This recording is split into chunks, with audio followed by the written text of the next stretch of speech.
আসসালামু আলাইকুম। আজ ২১ এপ্রিল ২০২৫ সোমবার। শুরু করছি চেঞ্জ টিভি প্রতিদিনের গল্প অনুষ্ঠান। দর্শক, আপনাদের সঙ্গে রয়েছি আমি আবিদ আজম। শুরুতেই সংবাদ শিরোনাম। বাঁধ নির্মাণ করে ভারতকে বাংলাদেশের চ্যালেঞ্জ। ভারতের স্বপ্নকে চুরমার করে দিল ডক্টর ইউনূসের প্রশাসন। বিদেশে আওয়ামী নেতাদের বিলাসী জীবন, কর্মীদের ক্ষোভ। এবার বিস্তারিত। বাংলাদেশ ভারত সীমান্তে উচ্চ পর্যায়ের প্রতিনিধি দল পাঠিয়েছে ভারত। বাঁধ নিয়ে উদ্বেগের মধ্যে দেশটির উত্তর পূর্বাঞ্চলীয় রাজ্য ত্রিপুরার সরকার সীমান্তে ওই দলটি পাঠায়। মূলত মুহুরী নদীর ধারে বাংলাদেশের তৈরি করা একটি নতুন বাঁধকে ঘিরেই তৎপর ভারতীয় ওই প্রতিনিধি দল। সোমবার এক প্রতিবেদনে এই তথ্য জানিয়েছে ভারতীয় সংবাদ মাধ্যম এনডিটিভি। সংবাদ মাধ্যমটি বলছে, রোববার ভারতের ত্রিপুরা রাজ্যের বেলোনিয়া সীমান্ত শহর পরিদর্শন করেছে ভারতের একটি উচ্চ পর্যায়ের প্রতিনিধি দল। মুহুরী নদীর ধারে বাংলাদেশের তৈরি করা একটি নতুন বাঁধ ভারতীয় অঞ্চলে কী ধরনের প্রভাব ফেলতে পারে তা সরেজমিনে দেখতে ও মূল্যায়ন করতেই তারা সেখানে পরিদর্শনে গিয়েছিলেন বলেও এতে দাবি করা হয়েছে। প্রতিনিধি দলের নেতৃত্বে ছিলেন ত্রিপুরা রাজ্যের গণপূর্ত বিভাগের সচিব কিরণ গিট্রে। তিনি বেলোনিয়া শহর ও আশপাশের সীমান্ত এলাকাগুলো ঘুরে দেখেন, স্থানীয় বাসিন্দা ও জনপ্রতিনিধিদের সঙ্গে বৈঠক করেন। বেলোনিয়া পৌরসভার চেয়ারম্যান ওই বৈঠকে উপস্থিত ছিলেন। পরিদর্শনের পর কিরণ গিট্রে জানান, দক্ষিণ ত্রিপুরার সদর বেলোনিয়া এবং আশপাশের গ্রামগুলোকে সুরক্ষা দিতে ভারত সরকার নিজেও বাঁধ নির্মাণ এবং অন্যান্য প্রতিরক্ষামূলক ব্যবস্থা গ্রহণ করছে। তিনি বলেন, চলতি বছরের জুন মাসের মধ্যেই মেরামত ও নির্মাণের সব কাজ শেষ হবে। কাজ চলবে ২৪ ঘন্টা ধরে। তিনি আরও জানান, দক্ষিণ ত্রিপুরা জেলায় কাজের পরিমাণ অনেক বেশি হওয়ায় অতিরিক্ত ৫ জন প্রকৌশলী সেখানে নিয়োগ দেওয়া হবে। ২০২৪ সালের আগস্টে ভয়াবহ বন্যা ও ভূমিধসে মুহুরী নদীর পার ঘেঁষে নির্মিত বহু বাঁধ ও অবকাঠামো ক্ষতিগ্রস্ত হয়। সরকার ইতোমধ্যেই রাজ্যের বিভিন্ন জেলায় ৪৩টি ক্ষতিগ্রস্ত স্থান চিহ্নিত করেছে, যার মধ্যে দক্ষিণ ত্রিপুরাও রয়েছে। এই প্রকল্পের সঙ্গে জড়িত কাজ খুব শিগগিরই শুরু হবে বলে জানান গিট্রে। পরিদর্শনের সময় ভারতীয় সীমান্তরক্ষী বাহিনী বিএসএফ এর ঊর্ধ্বতন কর্মকর্তারাও উপস্থিত ছিলেন। এনডিটিভি জানিয়েছে, দক্ষিণ ত্রিপুরার বেলোনিয়া শহরের বিপরীতে বাংলাদেশের নির্মিত নতুন বৃহৎ বাঁধটি নিয়ে ভারতীয় সীমান্তবাসীদের মধ্যে উদ্বেগ বাড়ছে।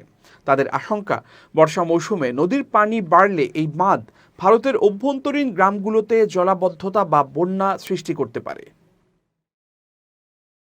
বাংলাদেশের রেলওয়ের সংযোগ ও সম্প্রসারণ প্রকল্পে প্রায় ৫,০০০ কোটি রুপির অর্থায়ন ও নির্মাণ কাজ স্থগিত করেছে ভারত। রাজনৈতিক অস্থিরতা এবং শ্রমিকদের নিরাপত্তার কারণ দেখিয়ে এই সিদ্ধান্ত নেওয়া হয়েছে। ভারতের সংবাদ মাধ্যম দ্য হিন্দু বিজনেস লাইন এক প্রতিবেদনে এ তথ্য নিশ্চিত করেছে। প্রতিবেদনে বলা হয়েছে, ভারত প্রায় ৫,০০০ কোটি রুপির তহবিল এবং অন্যান্য নির্মাণ সম্পর্কিত কাজ স্থগিত করেছে, যা বাংলাদেশের রেল সংযোগ প্রকল্পে ব্যয় হওয়ার কথা ছিল। সংবাদ মাধ্যমটি জানিয়েছে, ৩টি চলমান প্রকল্পের কাজ এবং ৫টি আলাদা জায়গায় জরিপের কাজ বন্ধ রয়েছে। এর ফলে বাংলাদেশের রেলপথের মাধ্যমে ভারতের মূল ভূখণ্ডের সাথে তাদের উত্তর পূর্বাঞ্চলীয় রাজ্যগুলোকে যুক্ত করার পরিকল্পনা থেকে সরে এসেছে। প্রতিবেদনে আরও বলা হয়েছে, বাংলাদেশে নিজেদের রেল নেটওয়ার্ক তৈরির বদলে এখন নয়াদিল্লি এই অর্থ দিয়ে উত্তর পূর্ব ভারতের রেলপথ অবকাঠামোকে উন্নত করার পরিকল্পনা করছে। এছাড়া বাংলাদেশকে বাদ দিয়ে নেপাল ও ভুটানের মাধ্যমে মূল ভূখণ্ডের সঙ্গে 7 সিস্টার্সকে যুক্ত করার ব্যাপারে ভাবছে দেশটি। ৩,৫০০ থেকে ৪,০০০ কোটি রুপির সংযোগ প্রকল্পের বিষয়ে চিন্তা ভাবনা করা হচ্ছে। প্রতিবেদনে বলা হয়েছে, বাংলাদেশে নিজেদের রেল নেটওয়ার্ক তৈরির বদলে নতুন করে পরিকল্পনা সাজিয়ে ভারত এখন উত্তর ভারতের রেল অবকাঠামো উন্নয়নে মনোযোগ দিচ্ছে। দেশটি ভুটান ও নেপালের মাধ্যমে বিকল্প সংযোগ পথ অনুসন্ধান করছে। সূত্র জানিয়েছে, এজন্য ৩,৫০০ থেকে ৪,০০০ কোটি টাকার একটি সংযোগ প্রকল্প ভুটান ও নেপালের মধ্য দিয়ে বাস্তবায়নের চিন্তা করছে ভারত। প্রতিবেদনে বলা হয়েছে, স্থগিত হওয়া প্রকল্পগুলো ভারতের স্থলবেষ্টিত উত্তর পূর্বাঞ্চলীয় রাজ্যগুলোকে বাংলাদেশের রেল নেটওয়ার্কের মাধ্যমে যুক্ত করার জন্য গুরুত্বপূর্ণ ছিল। এই প্রকল্পগুলো ভারতের মূল ভূখণ্ডের সাথে যোগাযোগের জন্য ব্যবহৃত সংকীর্ণ শিলিগুড়ি করিডোর বা সিকোয়েন্স নেকের উপর নির্ভরতা কমানোর জন্য পরিকল্পিত হয়েছিল। প্রতিবেদনে এক কর্মকর্তা নাম প্রকাশ না করার শর্তে জানান, এ কারণে এখন আমরা বাংলাদেশে নির্মাণ সামগ্রী বা অন্যান্য জিনিসপত্র সরবরাহ করছি না। যেসব সংযোগ পথ বাংলাদেশের মধ্য দিয়ে যাওয়ার কথা ছিল, সেসব প্রকল্পে অর্থায়ন বন্ধ রয়েছে। প্রথমে কিছু রাজনৈতিক স্থিতিশীলতা দরকার, তবে ভারতের অংশে নির্মাণ কাজ পরিকল্পনা অনুযায়ী চলছে। 2024 সালে ভারত বাংলাদেশের দ্বিপক্ষীয় বাণিজ্যের পরিমাণ ছিল $12.9 বিলিয়ন, যা এই অঞ্চলের অর্থনৈতিক সম্পর্কের একটি গুরুত্বপূর্ণ ভিত্তি। দক্ষিণ এশিয়ায় বাংলাদেশই ভারতের সবচেয়ে বড় বাণিজ্য অংশীদার। চীনকে আরও গুরুত্বপূর্ণ ও ঘনিষ্ঠ প্রতিবেশী হিসেবে পাওয়ার প্রত্যাশা জানিয়েছেন অন্তর্বর্তী সরকারের প্রধান উপদেষ্টা অধ্যাপক মোহাম্মদ ইউনূস। সোমবার ঢাকায় রাষ্ট্রীয় অতিথি ভবন যমুনায় ইউনান প্রদেশের গভর্নর ওয়াং জুবোর সঙ্গে উচ্চ পর্যায়ের বৈঠকে চীনের সঙ্গে দ্বিপক্ষীয় সম্পর্ক গভীর করতে বাংলাদেশের প্রতিশ্রুতি পুনর্ব্যক্ত করেন তিনি। এ সময় তিনি বলেন, এটা শুধু শুরু, আমরা কত কাছে তবু কত দূরে। প্রধান উপদেষ্টার প্রেস উইং থেকে জানানো হয়েছে, গভর্নরকে বাংলাদেশ সফরে স্বাগত জানিয়ে অধ্যাপক ডক্টর মোহাম্মদ ইউনূস বলেন, চলুন সেটা পরিবর্তন করা যাক। আমরা আশা করি আপনি শিগগির আবার আমাদের কাছে আসবেন। আমরা ভালো প্রতিবেশী হতে চাই, কিন্তু আরও গুরুত্বপূর্ণ, খুব ঘনিষ্ঠ প্রতিবেশী। প্রধান উপদেষ্টা তার সাম্প্রতিক চীন সফরের কথা স্মরণ করে একে দুই দেশের মধ্যে সম্পর্কের একটি টার্নিং পয়েন্ট হিসেবে বর্ণনা করেন। তিনি উষ্ণ আতিথেয়তার জন্য চীনকে প্রশংসা করেন এবং দুই দেশের মধ্যে সম্পর্ক জোরদার করার ব্যাপারে উৎসাহজনক কথার জন্য রাষ্ট্রপতি শি জিনপিং এর প্রতি কৃতজ্ঞতা প্রকাশ করেন। গভর্নর ইউবো উষ্ণভাবে প্রতিক্রিয়া জানিয়ে বলেছেন, আমার সফর আমাদের দ্বিপাক্ষিক সম্পর্ককে আরও শক্তিশালী করার লক্ষ্যে। ইউনান দক্ষিণ এশিয়ার জন্য চীনের ওপেন হাব হিসেবে কাজ করতে প্রস্তুত। প্রধান উপদেষ্টা এবং গভর্নর যুব বিনিময়, স্বাস্থ্যসেবা সহযোগিতা, শিক্ষা এবং বাণিজ্য সহ বিভিন্ন সহযোগিতামূলক উদ্যোগ নিয়ে আলোচনা করেন। গভর্নর ইউবো উল্লেখ করেছেন যে ইউনানের একটি চীনা ব্যাংক ইতিমধ্যে অধ্যাপক ইউনূসের দ্বারা পরিচালিত মাইক্রো ক্রেডিট সিস্টেম গ্রহণ করেছে। চীনের অনেক মানুষ এই পদ্ধতি থেকে উপকৃত হচ্ছে। তিনি আরও বলেন, দুই দেশের মধ্যে ভাগ করা সামাজিক লক্ষ্যগুলো তুলে ধরে। গভর্নর ইউবো বৃত্তিমূলক প্রশিক্ষণ এবং ডিজিটাল এবং ভাষা শিক্ষার সহযোগিতা সম্প্রসারণের পাশাপাশি সামুদ্রিক খাবার, আম এবং কৃষি পণ্যের মতো খাতে বাণিজ্য প্রচারের প্রস্তাব করেছেন। ওয়াং ইউবো বলেন, আমাদের উচিত মানুষের সাথে মানুষের সম্পর্কের দিকে মনোযোগ দেয়া এবং আমাদের এলাকাগুলোকে আরও কাছাকাছি নিয়ে আসা। মুখ্য উপদেষ্টা রাজ্যপালের পরামর্শ সমর্থন করেন। আপনি যা বলছেন তার উপর আমরা একমত। স্বাস্থ্য ও শিক্ষা থেকে শুরু করে বাণিজ্য ও প্রশিক্ষণ, আমরা আগের চেয়ে দ্রুত এসব বাস্তবায়ন করতে চাই। আমরা ঘনিষ্ঠ অংশীদার এবং প্রকৃত বন্ধু হতে চাই। বৈঠকে স্বাস্থ্যসেবা মূল ফোকাস পায়। প্রধান উপদেষ্টা বাংলাদেশি রোগীদের জন্য কুনমিংয়ে 4টি হাসপাতালের পদমর্যাদা বোধ সহ মেডিকেল ট্যুরিজম চালু করতে চীনের সহযোগিতার প্রশংসা করেন। এই সহযোগিতা আমাদের অংশীদারিত্বের একটি নতুন অধ্যায়, অধ্যাপক ইউনূস বলেন। উভয় পক্ষই শিক্ষা আদান প্রদান বাড়ানোর গুরুত্ব নিয়েও সম্মত হয়েছে। বর্তমানে চীনে প্রায় 400 বাংলাদেশি শিক্ষার্থী অধ্যয়নরত এবং প্রফেসর ইউনূস এই সংখ্যা উল্লেখযোগ্যভাবে বৃদ্ধি করার প্রতিশ্রুতি দিয়েছেন। আমরা আমাদের আরও তরুণদের চীনে অধ্যয়ন এবং ভাষা শিখতে উৎসাহিত করব, তিনি এ ব্যাপারে জোর দেন। ছাত্র জনতার তীব্র আন্দোলনে দেশ থেকে পালিয়ে গেছেন আওয়ামী লীগের নেতাকর্মীরা। ক্ষমতায় থাকাকালীন বিদেশে তৈরি করা সেকেন্ড হোমে আশ্রয় নিয়েছেন দলটির শীর্ষ নেতারা।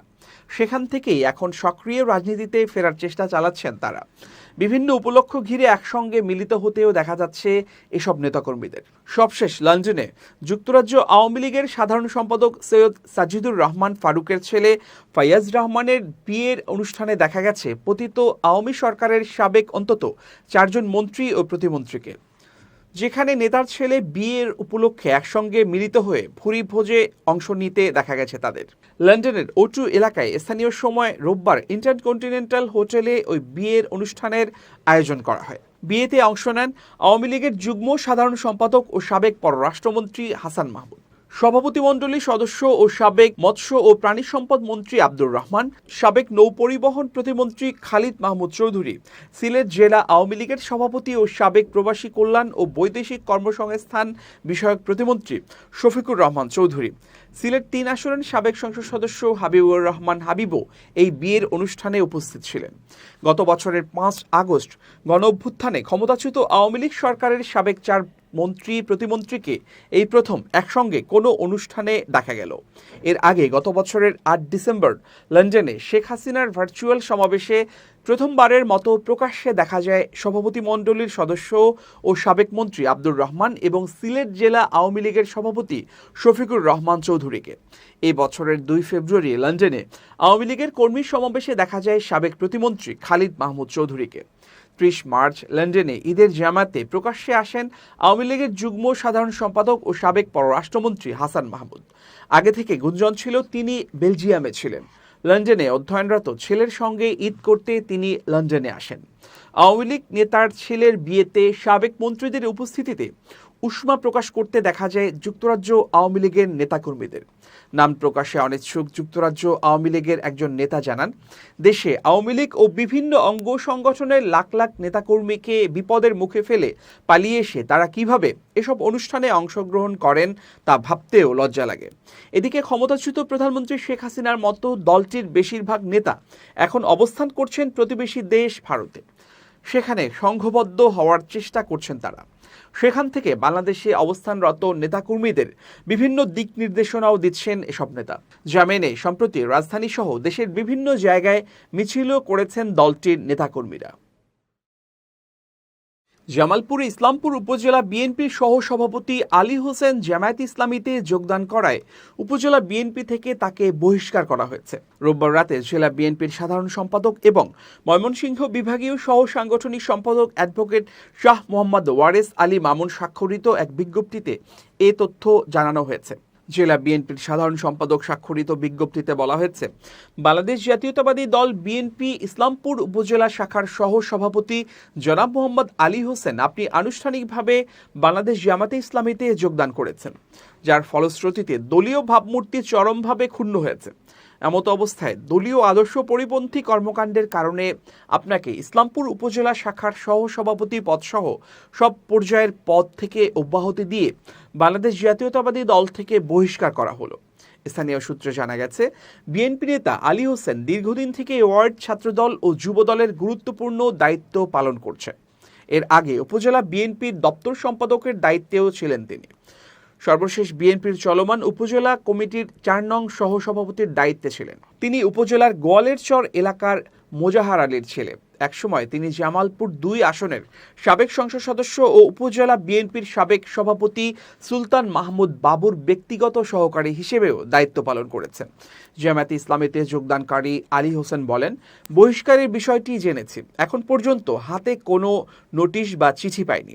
অনেকে আমাকে মোবাইলে একটি চিঠি পাঠিয়েছেন। বিএনপির প্রতি কোনো অভিযোগ নেই। জামায়াতে ইসলামের নীতি আদর্শের প্রতি অনুপ্রাণিত হয়েই এই দলে যোগদান করেছি। বাকি জীবন জামায়াতে ইসলামীর রাজনীতির সঙ্গে থাকব, এমনটাই জানিয়েছেন তিনি। এবার খুব জরুরি ১ মিনিট জানাচ্ছেন ইউনেস্কো ক্লাব পুরস্কার বিজয়ী সাংবাদিক আমিরুল মোমিনিন মানিক। প্রিয় দর্শক, খুব জরুরি ১ মিনিটে প্রত্যেককে আমন্ত্রণ। ভুল মানুষের জীবনেরই একটা অংশ। কাজ করতে গেলে ভুল হবেই, কিন্তু ভুল থেকে আমি শিক্ষা নিলাম কিনা সেটাই অত্যন্ত গুরুত্বপূর্ণ বিষয়। অনেক সময় আমরা ভুল করে তা স্বীকার করি না, কিন্তু ভুল স্বীকারের মধ্যেও একটা মাহাত্ম্য রয়েছে সৌন্দর্য। সেই জন্যে ভুল করার সঙ্গে সঙ্গে পরিবারে, অফিসে অথবা যে জায়গায় থাকি না কেন, তা যদি আমরা স্বীকার করে নিতে পারি তাহলেও একটা বড় ধরনের উদাহরণ তৈরি হয়। সেই সঙ্গে ভবিষ্যতে যেন ওই ভুলগুলো আর না হয় সেটার উদ্যোগও নিজের মধ্যে নেওয়াটা জরুরি বিষয়। সেই জন্য আসুন আজ থেকে যত ভুল আমরা করব তত শিক্ষা নিয়ে আরও উদ্যমী হয়ে নিজেদের কাজগুলোকে ভালো এবং সফল করব। সবাই ভালো থাকবেন, শুভেচ্ছা নিরন্তর। এবার দেশের বাইরের খবর। যুক্তরাষ্ট্রের সঙ্গে বাণিজ্য চুক্তি নিয়ে চীন বিশ্বজুড়ে দেশগুলোর প্রতি হুঁশিয়ারি উচ্চারণ করেছে। বৈশ্বিক পরাশক্তির এই এশীয় দেশটি বলেছে, কেউ যেন যুক্তরাষ্ট্রের সঙ্গে এমন কোনো বাণিজ্য চুক্তিতে না যায় যা চীনের স্বার্থের ক্ষতি করে। যুক্তরাষ্ট্র ও চীনের মধ্যকার বাণিজ্য যুদ্ধ যখন নতুন মাত্রা নিচ্ছে, ঠিক তখনই এমন বক্তব্য দিল বেইজিং। সোমবার এক প্রতিবেদনে এই তথ্য জানিয়েছে বার্তা সংস্থা রয়টার্স। চীনের বাণিজ্য মন্ত্রণালয়ের এক মুখপাত্র জানান, চীন বিশ্বাস করে সব দেশই সমতার ভিত্তিতে যুক্তরাষ্ট্রের সঙ্গে নিজেদের বাণিজ্য বিরোধ নিয়ে আলোচনা করে সমাধান করতে পারে। কিন্তু কেউ যদি চীনের ক্ষতি করে যুক্তরাষ্ট্রের সঙ্গে চুক্তি করে, তাহলে আমরা দৃঢ়ভাবে তার বিরোধিতা করব। তিনি আরও বলেন, যদি কোনো দেশ এমন পদক্ষেপ নেয়, চীন তখন সঠিক এবং সমুচিত প্রতিক্রিয়া জানাবে। চীনের কাছ থেকে এই হুঁশিয়ারি এসেছে এমন এক সময় যখন মার্কিন প্রেসিডেন্ট ডোনাল্ড ট্রাম্পের প্রশাসন চেষ্টা করছে যেসব দেশ যুক্তরাষ্ট্র থেকে শুল্ক ছাড় বা ছাড়পত্র চাইছে, তাদের যেন চীনের সঙ্গে বাণিজ্য সীমিত করতে চাপ দেওয়া হয়। চীনের বক্তব্য, যুক্তরাষ্ট্র সমতার অজুহাতে একতরফাভাবে সব দেশের ওপর শুল্ক চাপিয়েছে এবং এখন যেসব দেশকে বাধ্য করছে তথাকথিত পারস্পরিক শুল্ক আলোচনায় অংশ নিতে। চীন বলেছে তারা নিজের অধিকার এবং স্বার্থ রক্ষায় দৃঢ় এবং যথেষ্ট সক্ষম। সেই সঙ্গে বেইজিং চায় অন্যান্য দেশগুলোর সঙ্গে একতাবদ্ধ হয়ে কাজ করতে। ইতিমধ্যে প্রায় 50টি দেশ যুক্তরাষ্ট্রের সঙ্গে বাড়তি শুল্ক নিয়ে আলাপ আলোচনা শুরু করেছে। জাপান, যেখানে সয়াবিন ও চালের আমদানি বাড়ানোর কথা ভাবছে, সেখানে ইন্দোনেশিয়া যুক্তরাষ্ট্র থেকে খাদ্যপণ্য ও নিত্য প্রয়োজনীয় জিনিস আমদানি বাড়িয়ে অন্য দেশ থেকে পণ্য কেনা কমানোর পরিকল্পনা করছে। ট্রাম্প গত 2 এপ্রিল বহু দেশের ওপর আরোপ করা ঐতিহাসিক শুল্কের ঘোষণা স্থগিত করলেও চীনের ওপর সেই শুল্ক বহাল রেখেছেন। চীনকেই মূল লক্ষ্য করে সবচেয়ে বড় কর আরোপ করেছেন তিনি। এরই মধ্যে চীনা প্রেসিডেন্ট শি জিনপিং দক্ষিণ পূর্ব এশিয়ার 3টি দেশে সফর করেছেন, যার মূল লক্ষ্য ছিল আঞ্চলিক সম্পর্ক জোরদার করা এবং অংশীদার দেশগুলোকে যুক্তরাষ্ট্রের একতরফা বাণিজ্য নীতির বিরুদ্ধে সোচ্চার করা। ভিয়েতনামের একটি সংবাদ মাধ্যমে প্রকাশিত এক প্রবন্ধে শি জিনপিং লিখেছেন, বাণিজ্য যুদ্ধ ও শুল্ক যুদ্ধের কোনো বিজয়ী নেই, যদিও তিনি সেখানে যুক্তরাষ্ট্রের নাম নেননি। প্রিয় দর্শক, শেষ করছি প্রতিদিনের গল্পের আজকের গল্প। changetv.press বাংলাদেশের ইউটিউব জার্নালিজমের অগ্রদূত। ভিজিট করুন এর ওয়েবসাইট www.changetv.press, youtube.com/changetvpress এবং সাবস্ক্রাইব করুন চ্যানেলটি। নিয়মিত লাইক, কমেন্ট ও শেয়ার করে আপডেট রাখুন নিজেকে। ভালো থাকুন, নিরাপদে থাকুন, শুভেচ্ছা নিরন্তর।